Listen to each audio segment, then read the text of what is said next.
Bisan wala na klaro nga partido si Vice President Lini Robredo o karon milansar pagka-presidente sa nasod sa tuig 2022 national ug lokal eleksyon.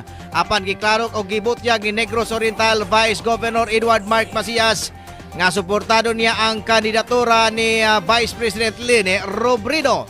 Kainomduman usas pangandoy sa tawan sa Negros Island nga makagiusa kini sa duha ka probinsya ang Negros Oriental ug Negros Occidental. Matod pa ni Provincial Governor Candidate Doc Mark Macias kaniadtong patsada naunta nga nahimong Negros Island region apa nabuak kini tungod kay giabolis kini sa kasamtangang administrasyon. Dugang pa ni Provincial Governor Candidate Macias nga kun palaran nga mabutang sa presidente nga posisyon si Lini Robredo, posibleng mabalik ang Negros Island region. Oh, I'm supporting Vice President Leni, no? In fact, kailangan magutag on what she stands for. And especially pag adto niya dito sa Occidental, nakadungog ko unsa akong gusto madungog na she will support efforts to revive the Negros Island region. I was one of the staunch backers or fighters for Negros Island region for reasons that I already stated before, no? In fact, nakatilaw na takaryot from just a little over a year kung unsa itong mga beneficios sa Negros Island region. In fact, during the time of the pandemic, I was wishing na we were under the Negros Island region because we could have managed COVID as an island. Kana magong water is a natural barrier, no? Again, nga imulabang, may tubig. So katong mga gikan sa Panay, Kalabang, at masayon ba?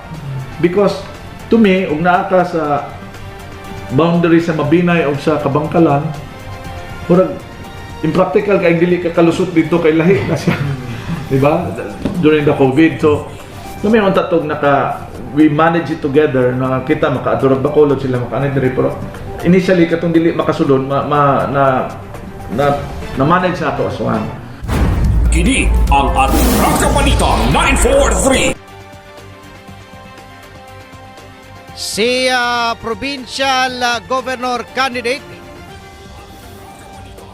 Edward Mark Macias, eksklusibong nahinabi sa Atraka Balita 943 News Team. Kini ang Atraka Balita 943. Ang matag katawhan adunay katungod mahibalo sa nagkadaiyang isyu manasyonal o lokal. Balita nga importanteng masayran ni Juan de la Cruz. Prinsipyo, katungod o baruganang tintugan. Kini ang Atraka Balita 943. Atraka Balita 943. Programa ngang tumong og tuyo mao ang pagpahibalo sa katawhan. Atraka Balita 943.